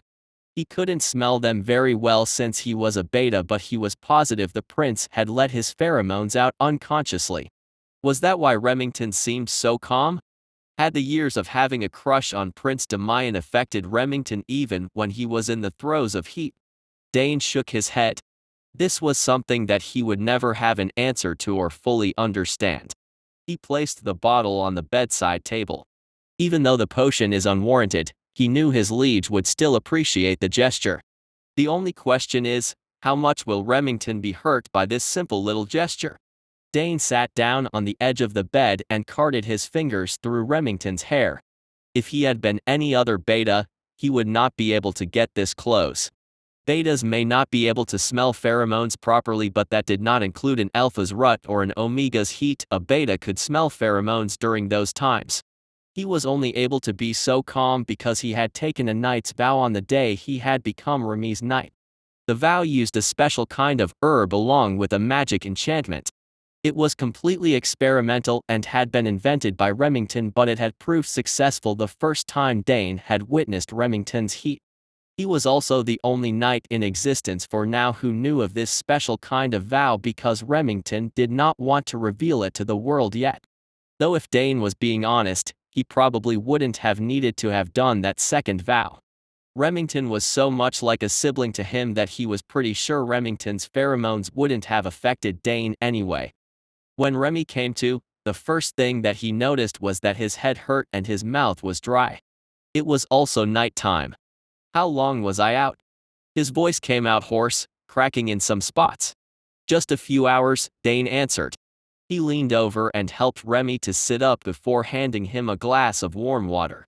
Remi took the glass, taking a long gulp of the slightly warm but refreshing water. The water slid down his throat, rehydrating his taste buds and returning his sandpaper-like tongue back to normal. "That's it. I'm normally out for 2 days," Remi said in surprise. In this world, most heats only lasted for a day, unlike his last world. Remi unfortunately had 2-day heat cycles 4 times a year. He couldn't believe it.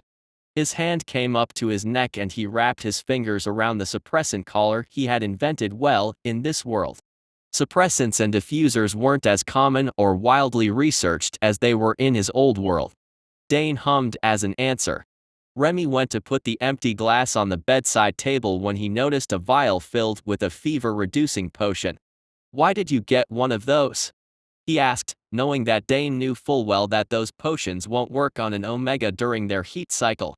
"Prince Demian brought it," Dane answered softly with no hesitation. Remi was really glad he had set the glass down, or it would have fallen. His fingers jerked and trembled with Dane's casual comment. "Why was he here?" "Wait, he didn't notice anything, did he?" Remi asked rapidly, fear gripping him. "I'm not sure, and no, based on his reaction and the knowledge that he has of Remi Sato, he most likely came to the conclusion that we had a very wild time in here," Dane answered with a small smirk, his disdain for Prince Demian evident. "What?" was the eloquent response that spilled from Remi's mouth. He had a hard time processing his words because Dane sounded smug and he was smirking. This was a new experience for him because the guy was usually monotone and expressionless. It became even worse after he became Remi's personal knight. The smirk on Dane's face widened, even if it only lifted up one side of his lip. "He's under the impression that I fucked you senseless." Remi's heart stopped. His heart literally stopped. Dane quirked up an eyebrow. "Remington?" His voice brought Remi out of his stupor. "Why didn't you correct him?" Remi roared. His face was filled with horror and he was pretty sure he was as white as a ghost right now. "Would you have rather had him figuring out what was really happening to you?" Dane asked, one eyebrow raised. That instantly calmed him down. "No," Remi answered despondently. But was this situation any better? That had been the one thing keeping him sane during those years he spent as a baby and toddler. That one day he would meet his favorite love interest from his favorite otome game. He had always dreamed of meeting Demian, and now that he wanted to do everything he could to ruin the game's plot for Demian's route. He was fine if Ophelia succeeded with the other love interests, she just couldn't have Demian. Dane's sigh pulled Remi out of his thoughts. "Are you absolutely certain he's the one you want?" he asked. "Yes," came Remi's immediate reply. "Then don't clear up the misunderstanding." Remi wasn't following Dane's logic and his confusion must have shown. "He's been showing interest in you and Ophelia. He's likely only hanging out with Ophelia because she's an omega. If he thinks you're in a physical relationship, then he'll either not do anything and continue to chase Ophelia, or he'll become jealous and try to break you and me up," Dane explained. "I don't like it," Remi said, immediately dismissing the idea. "Good, 'cause I didn't want to do it either." Dane's straight shoulders visibly relaxed. "Then why did you suggest it?" Remi asked incredulously. Dane rolled his eyes, something Remi hadn't seen the man do in a long while. Prince Demian seems to be the type to fall for it, Dane said rather bluntly, not mincing his words. Remi wanted to argue with him, but it seemed to be true. Demian had become a little slow and dim-witted recently, completely different from the first 2 weeks. The only time he seemed like he did at the beginning of the year was during their swordsmanship class, which was only 1 day a week. See, even you can't deny it, Dane said smugly. Remi found himself nodding. I can't really be certain since I just recently met him, but it almost feels like he has a split personality disorder sometimes. Remi surmised, finding Demian's behavior rather strange. What? Dane asked dumbly. Remi had forgotten that personality disorders weren't widely known or even studied for that matter. It's almost like he's 2 different people, he clarified. Dane shrugged nonchalantly. I just thought he seemed dull and boring except for when he's around you. When he's around you, he becomes energetic and lively with a hint of mischievousness. Dane voiced his observations, which aligned to what Remi had seen as well.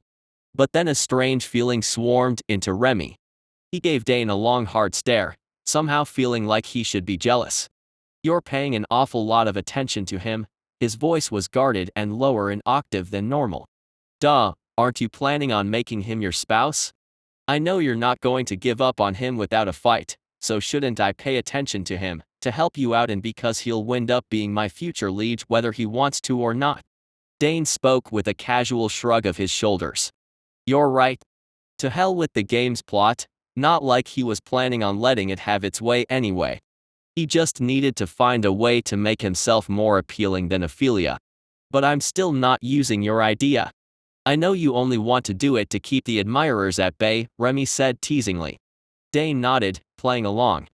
Remi wondered if he would have as many admirers as he did now if they were to witness Dane's true personality instead of that cold, indifferent persona he uses during classes. Remi pulled his knees up with the blanket around them. He needed to figure out how to correct the misunderstanding that Demian had of his and Dane's relationship while trying to make himself more appealing than the game's heroine. Chapter 3, The Hunting Trip. A week and 3 days have passed since Remi made that declaration to himself to clean up the misunderstanding between him and Demian. And he still hasn't done it. It wasn't because he hadn't tried. Demian did everything he could to avoid him, all the while sending daggers at Dane when he thought the 2 of them weren't looking. At least Dane was right about one thing. This recent spectacle proved that Demian was interested in him.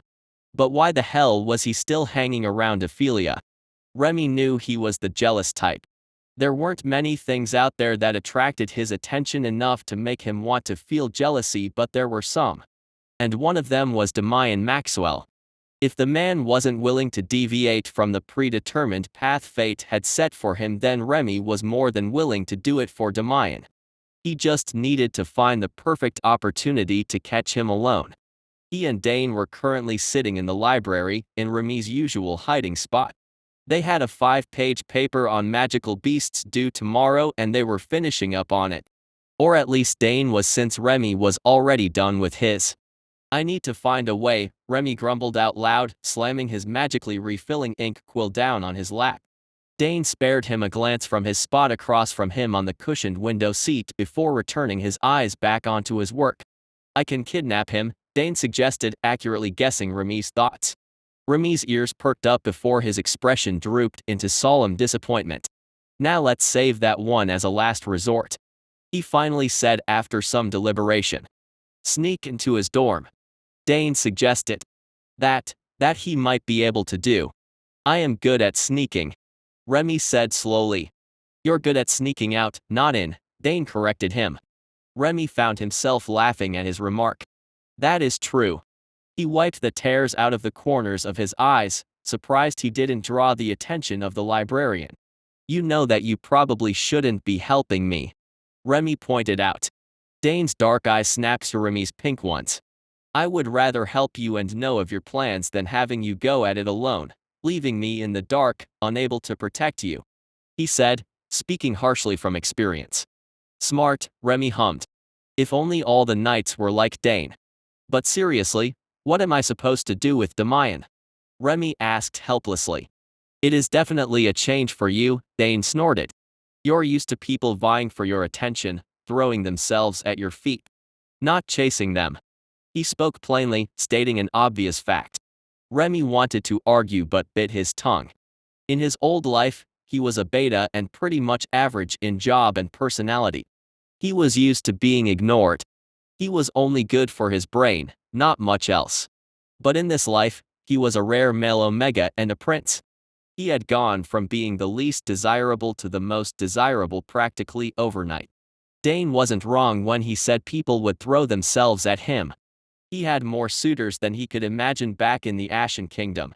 It was just too bad that none of them caught his interest. Just then, a book wobbled on the shelf nearest them, followed by several thuds of something hitting the ground. Dane instantly stood up in alert, laying the paper and books down in a flash. He stalked down the aisle with a straight back. Remi got up and followed him at a distance. Hopefully it wasn't Demian on the other side, but if it was, then Remi wasn't stupid enough to let the opportunity pass by. Dane had come to a sudden stop once he reached the end of the aisle, his straight shoulders never releasing their tension. Remi came up behind him and peeked over his shoulder, having to stand on his toes to do so. Down at the end of the aisle directly behind there stood a tall and slender man who was bent in an awkward position as he haphazardly placed books onto the shelf.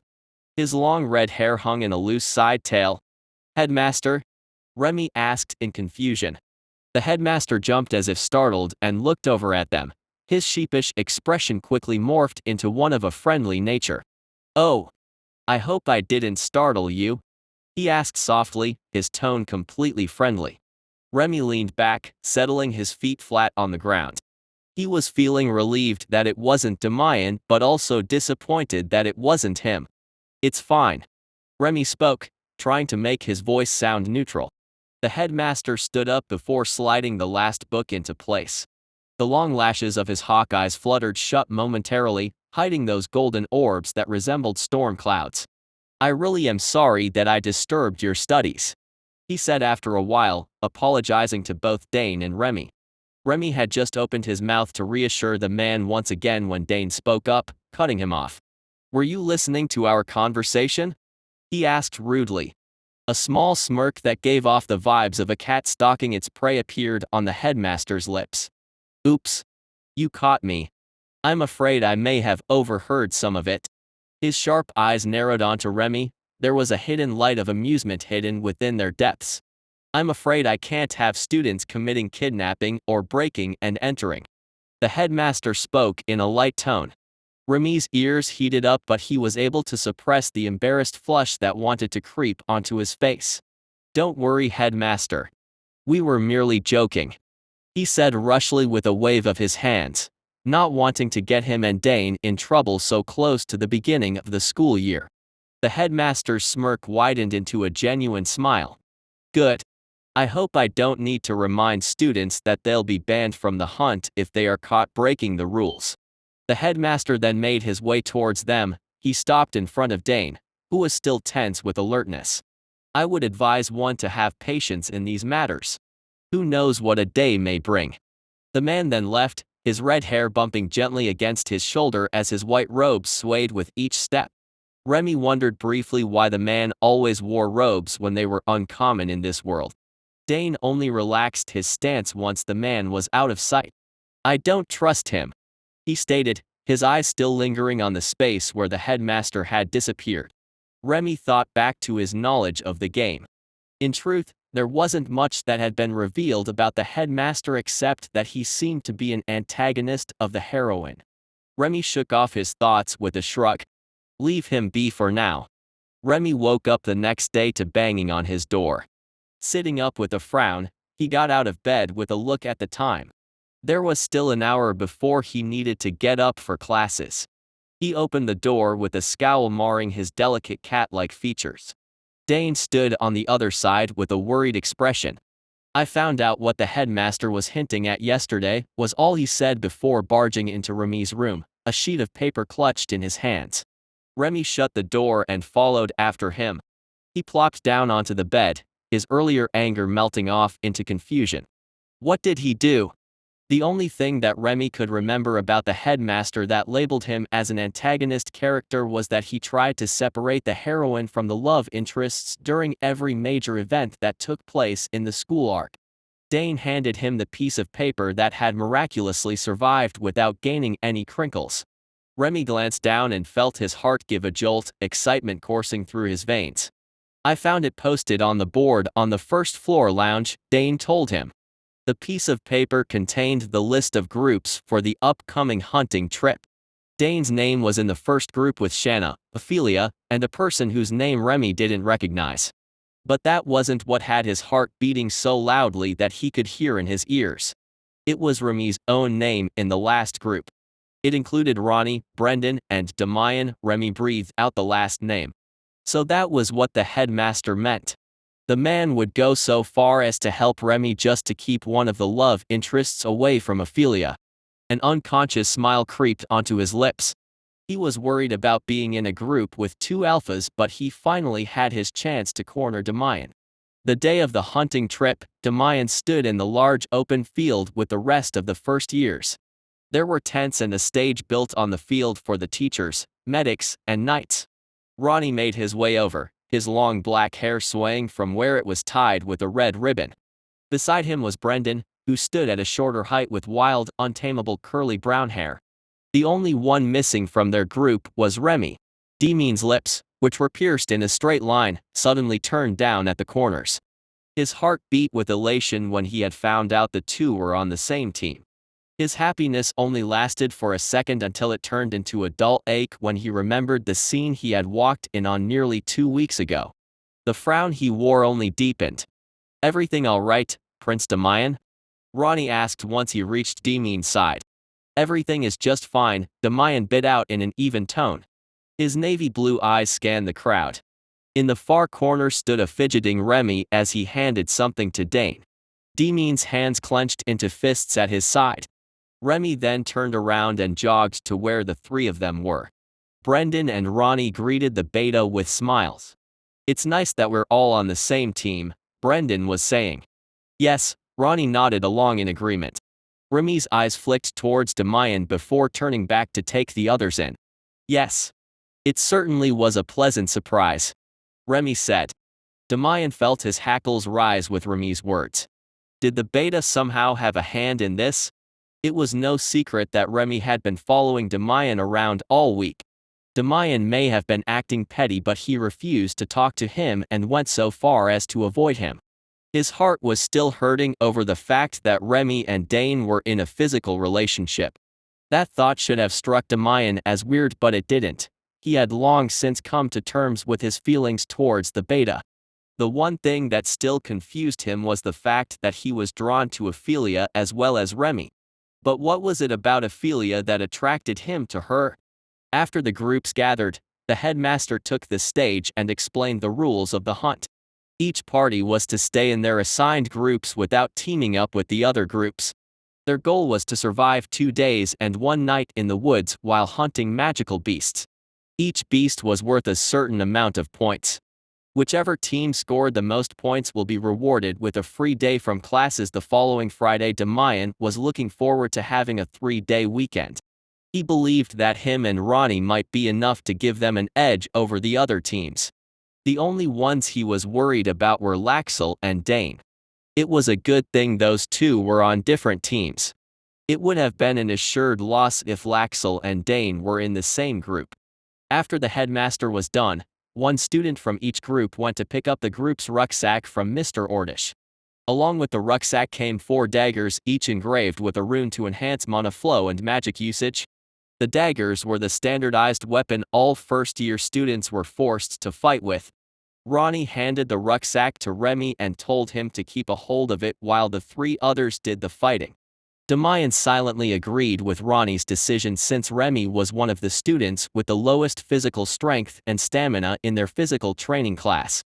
That wasn't saying that Remi couldn't keep up or fight, just that it was more ideal to leave it to the others, in Demian's opinion. A mage visited each group to give them a sack filled with ribbons that had their group number on it, and a warping orb. The warping orb was to be used to send their defeated prey back and possibly themselves if they find the trip too difficult or just want to quit. The mage then used a spell to transport the group to a separate location. Demian looked around their surroundings once the red light faded and he could see again. The four of them were standing in the middle of a dense forest. Large, curling ferns littered the ground, hiding stones and large rocks behind their green foliage. The babbling of a stream could be heard in the distance. "What should we do first?" Brendan was the first to speak up. "Maybe we should follow the sound of the water. We might be able to find a good location to set up camp while finding a good water supply and an escape route," Remi suggested, moving his shoulder to readjust the strap on the bag. Ronnie nodded in agreement. It could also be a good hunting spot, especially if it's a local watering hole. Once all four of them agreed, they set off towards the sound of water. Ronnie and Brendan took the front with their daggers ready while Demian guarded the rear. The red light faded from behind his closed lids. Dane opened his eyes to find him and his group standing on top of a hill overlooking a small cliff. "Where are we?" Dane turned toward the voice, a scowl already on his face. Standing before him was the ire of his liege's life, at least in this moment of time. Ophelia was holding the rucksack in front of her like it was a dirty animal. Her long blonde hair hung loose, whipping around her in the not-so-gentle breeze. "Give me that." Shanna took the rucksack from Ophelia and threw it over her own shoulders, ignoring her previous question. Dane found himself in a situation that he wasn't all that thrilled with. Ophelia was someone that stood in Remington's way, so Dane automatically marked her as an enemy. Shanna was someone Remington had warned him to be wary of, and so too was marked as an enemy. The only one he did not have an opinion of was Marcus, their fourth member. One female beta, one female omega, and two male betas. One completely useless member. Though it wasn't as if Dane had plans on winning this competition. His main goal was to make sure everyone survived while keeping his eye on the two women. Dane turned towards the directions of the woods behind them. "I'll take the front. Marcus, take the rear," Dane said, assuming the leader's position in the group. "Where are we going?" Ophelia asked. Dane didn't even spare a glance back at Ophelia as he answered her.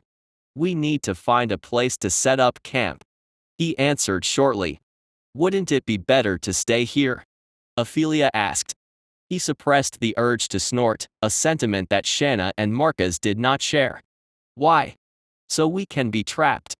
And what if one of you decided to walk right off the edge in the middle of the night?" Dane's sarcastic words hit the others, but none harder than Ophelia. Dane used his dagger to mark the trees as they passed by. He was focused on finding a safe place to set up camp while trying to figure out how to body-check Shanna. According to Remington, the girl had something on her that could put them in a dangerous situation. And Dane always took his liege's words seriously even if the guy had poor taste in men. He cast a glance out of the side of his eyes. Ophelia's hair had leaves tangled up in it and the clothes she wore were too thick for this heat. What in the world did Demian Maxwell see in this girl? His gaze then flicked towards Shanna. The girl who proudly wore dresses was now dressed in men's casual clothes and her hair was tied up in a bun. She even had her standardized dagger pulled out and held at the ready in front of her as she carried their rucksack on her back. At least this girl knew how to adapt. Too bad she was considered an enemy at the moment. Ronnie broke through the tree line. A small clearing came into view with a babbling brook running through it. He looked back at them. "What about here?" he asked Remi. "Perfect," Remi beamed as he took in the area. Ronnie gave a court nod. He looked over at Brendan. "Shall we scout the area while they set up camp?" he asked the beta. Demian's head snapped towards the two when he heard this. But before he could say anything, Brendan agreed. The two of him left with their daggers out, leaving him behind with Remi. Rustling alerted him to Remi's movement. The beta was kneeling down on his knees, pulling things out of the rucksack. "Wow, they really just gave us 2 tents, 4 sleep pads and thin sheets, and a canteen filled with water. We really will have to hunt for our own food," Remi commented with a whistle. Demian peered down at the items from over Remi's shoulder. The sheets were indeed thin and the tent was small and was open on two ends. Demian felt his lips tug down into a frown. Remi moved about the small clearing, setting up the tents. He leaned back and looked at his work with a smile on his face. "Better hope it doesn't rain tonight," Remi said, speaking with an easy tone, the complete opposite of Demian was feeling. "Yeah," Demian mumbled in agreement. With no tarp to lay over those thin tents, it would be easy to get wet if it were to pour. "What are you doing?" Demian asked when Remi started gathering sticks from the clearing around them. "Kindling. We need to make a fire pit and gather kindling if we want to cook whatever animal we catch." Remi picked up a stone and held it up. "Can you find some rocks around this size?" he asked him. Demian looked down at the ground and started searching for stones. He wasn't sure why Remi had told him to gather them but figured they were needed for the fire pit or maybe some kind of homemade trap. "How many?" he asked Remi, pleased to be doing something with his hands. "As many as you can find," came Remi's offhand reply. Demian gave up searching the leaf-covered ground and moved over to the stream. He would have better luck fishing them out of there. By the time Ronnie and Brendan came back from scouting, they had already dug a shallow hole and lined the top with a few layers of stones. Stacked inside the pit were the sticks Remi had gathered. "Cool," Brendan exclaimed upon seeing the sight. "Find any beasts?" Demian asked them. Ronnie held up a long-eared white rabbit that was the size of a small dog by the long spiraling horn in the center of its head. "We found 3 jackrabbits nearby. We figured one should be fine for a light snack and sent the rest back," he said. Brendan pulled out a handkerchief out of the pocket of his trousers. "We also found some berries. Not sure if they're edible though," Brendan said, showing off the berries. Remi stood up from where he had been sitting and made his way to Brendan.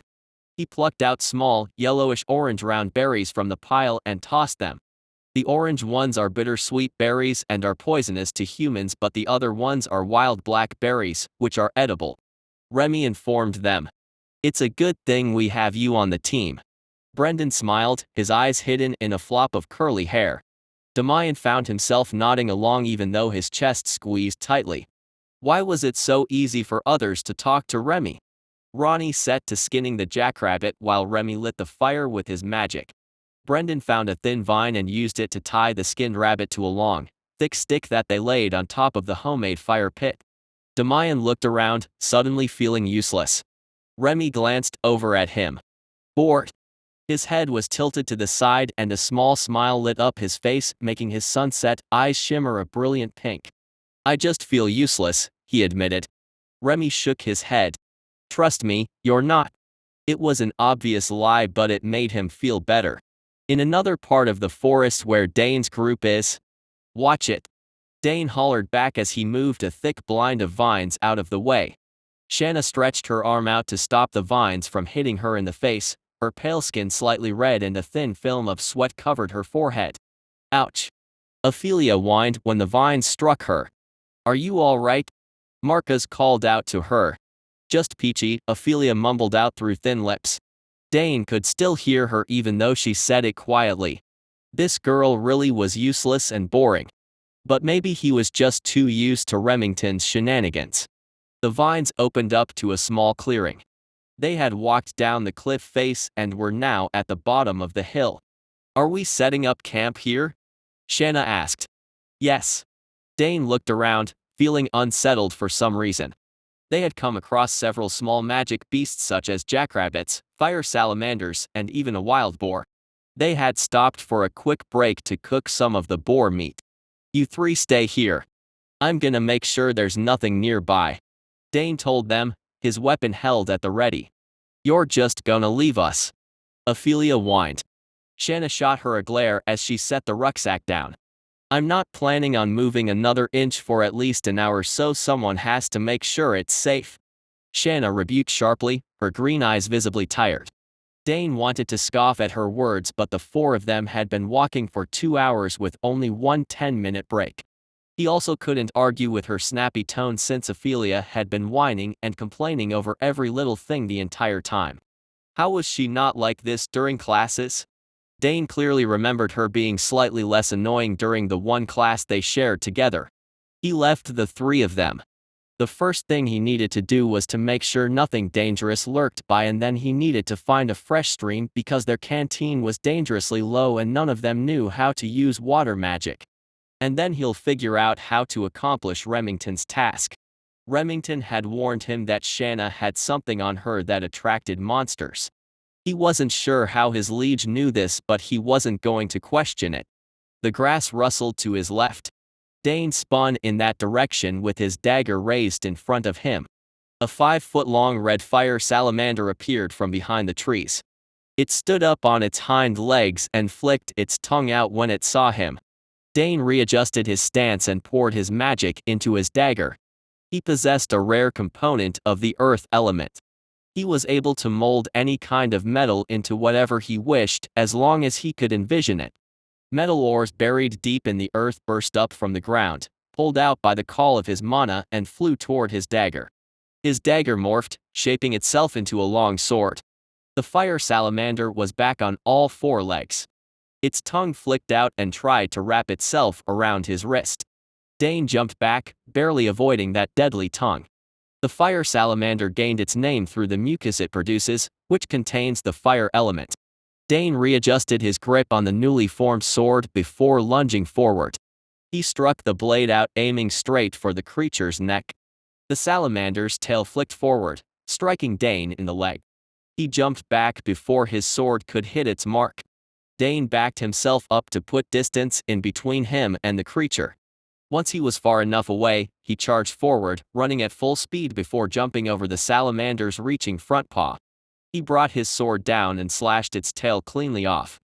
The salamander shrieked in pain as it writhed for a few seconds before turning to face him. Its tongue flicked out, missing Dane as he ducked at the last minute, rolling on the ground. He bounced back up while kicking his foot at the ground. Dry dirt was kicked up, spraying into the salamander's eyes. Dane took this chance and charged forward, slicing his sword through the creature's exposed neck. In another, faraway spot in the forest, a fireball shot out, striking the boar right in the eyes, blinding it. The boar reeled back and stomped its feet onto the ground in an earth-shaking rampage, enraged from Remi's attack. The three tails at its back end flicked violently. Demian and Remi were out hunting beasts while Ronnie and Brendan were back at camp, taking a small break. They figured going out in teams of 2, switching off every hour, would be fine for the first half of the day. Demian called forth his ice magic, elongating the dagger in his hand into a long, thin sword that glittered a beautiful icy blue. He lunged forward while the beast was distracted and plunged it into its side. So far, they had only run into giant boars, jackrabbits, and fire salamanders. There didn't seem to be anything too big lurking in these parts of the woods. They may have to travel deeper into the forest if they wanted something worth more than 2 points. "Are you hurt anywhere?" Remi asked after they successfully dispatched the overgrown beast. Remi's second power was light magic. He was capable of forming small barriers and healing most injuries. Though Demian had noticed that Remi's healing abilities far exceeded his ability to perform barriers. No, Demian made his way over to the 6-foot-tall boar and placed a small ribbon on it before holding up the small red orb. "Transportary," Demian mumbled the command. That command word was used to activate the warp orb for when wanting to teleport something other than the user. The orb flashed a red light that traveled up to the beast. In a blink, the giant boar disappeared. Demian shoved the orb back into his pocket. "Let's keep going." They'd only been walking for 10 minutes when they stumbled upon the creature. It was lucky of them to find one so quickly just after Ronnie and Brendan had returned. The two of them walked farther into the dense forest. The morning sunlight was barely visible through the tops of the trees. Birdsong and the buzzing of bugs filled the air. "Hey, Demian shushed Remi, cutting him off mid-sentence. He didn't want to hear whatever it was that Remi wanted to say. Demian couldn't see it, but he could feel Remi narrow his eyes at his back. "You can't avoid me forever," Remi growled. Demian knew it to be true, but he could at least try. He didn't think his heart could handle hearing the truth from Remi's own lips. The two of them continued on in silence for the rest of the hour. Demian had killed another wild boar and 3 jackrabbits, and Remi had killed an earth centipede. The day passed by pretty much the same. The group would trade off for an hour each time until they decided to take 2 hours to expand their hunting ground. The sun was finally setting and the 4 of them had just finished a late dinner. Ronnie brought out 4 sticks, his hand covering the base of them. Everyone draws a stick. I have a number inscribed at the bottom of each. Even numbers will room in the same tent while odds will get the other. Ronnie explained. Can't we just pick who we want to sleep with? Remi asked validly. Ronnie raised an eyebrow. Who wants to room with who? He asked. Brendan, came Remi's immediate reply. I'm fine with you or Brendan, Demian voiced, surprised that Remi didn't say his name. Brendan looked between everyone with a sheepish expression. I actually want to sleep with Ronnie, he said a bit shyly. That's why we're drawing sticks, Ronnie sighed. That way no one can argue that it isn't fair. He held the sticks out for them to each take one. Demian pulled his and immediately looked at the bottom that had previously been covered by Ronnie's hand. The number 2 was carved into it. I have 3, Brendan voiced. Demian turned hopeful eyes onto Ronnie. Ronnie held up the last stick that was left in his hand. 1 was all he said. Demian's shoulders drooped down minutely. That meant he was sharing with Remi, the person he wanted to avoid. Fate was really working against him. He chanced a peek at Remi. To his utter shock, the boy who had been trying to get his attention for the past 2 weeks was wearing a forlorn expression. What was his deal? Shouldn't he be excited? It was all right to try to talk to Demian but not to share a tent. Demian made his way over to the large boulder by the stream and sat down. The light from the fire didn't reach him and so he was bathed in darkness, stewing in his thoughts. 5 minutes, maybe even 10 minutes or longer passed by when the sound of footsteps drew near. He looked up thinking it was someone, possibly Remi, coming to talk to him. He was greeted by the sight of Remi undressing under the darkness. The clothes slid off, revealing the beta's smooth skin that was reminiscent of wet sand. Demian felt his face burn red as he looked away. What are you doing? He asked, trying not to fall into the temptation of turning around to watch. Bathing, Remi answered, followed by the sound of water splashing.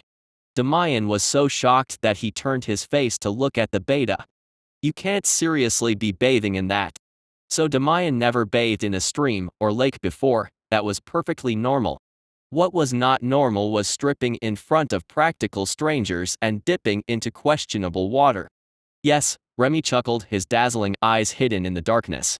I'm dirty and would prefer to be clean before I go to sleep, he said sharply, but not unfriendly. Right. They had been walking and fighting monsters all day. Demian took a tentative sniff of himself and wrinkled his nose at the foul odor. Remi laughed at Demian's reaction. Care to join me? Ronnie and Brendan plan on taking one later, Remi told him. Demian hesitated between wanting to wash off and wanting to follow decorum. What will your boyfriend say to you bathing with someone who isn't him? He asked while he debated on what he should do. Join the beta he is undeniably attracted to or walk away? This question caused Remi to laugh so hard that he slipped far into the water with a loud splash. Once his laughing was under control, he wiped at the corners of his eyes. Dane was right. You really thought we were having sex. The last sentence he spoke seemed to sober him up as Remi finally ceased laughing. Demian gritted his teeth. Are you trying to tell me that you weren't? You are neither an alpha nor an omega, so that would be the only reason for your pheromones to be that strong. Demian practically accused Remi. Because I'm a beta? Remi questioned. Demian nodded stiffly. Betas produce a low amount of pheromones, so low that they are almost undetectable. Their pheromone levels usually only increase during very heated intercourse. Remi tilted his head as if he were contemplating on what to say. There could be another explanation, he finally said. What if I possessed a rare disease where my pheromones skyrocket when I'm exposed to strong alpha or omega pheromones? Remi offered thoughtfully. Demian found himself pausing. Was that true? Did a disease like that exist? But you weren't exposed to any strong pheromones that day. He finally spoke slowly. Remi gave him a sad smile. You were releasing them without realizing. Demian stiffened.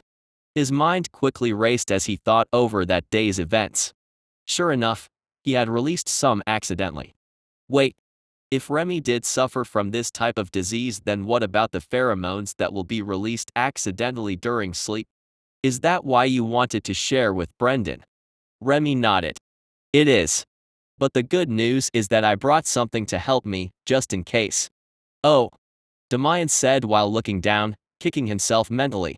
He had never even tried to entertain the idea that what he had witnessed 2 weeks ago could have been something else, a hidden fourth option.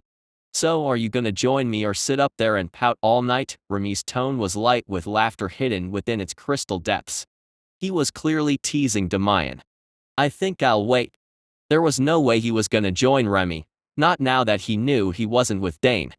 Suit yourself, Remi said with a half shrug. He waded over to where his clothes had been deposited on the dry ground and grabbed a small mud bowl. Demian recognized the bowl. Earlier that day, Remi had gathered some mud from the stream and shaped it into a bowl where he left it near the fire pit. Remi came back over to where Demian was sitting. Wanna help me wash my hair? He asked playfully. Demian's heart squeezed before kicking into overdrive. This beta was trying to send him to an early grave with all the flirting.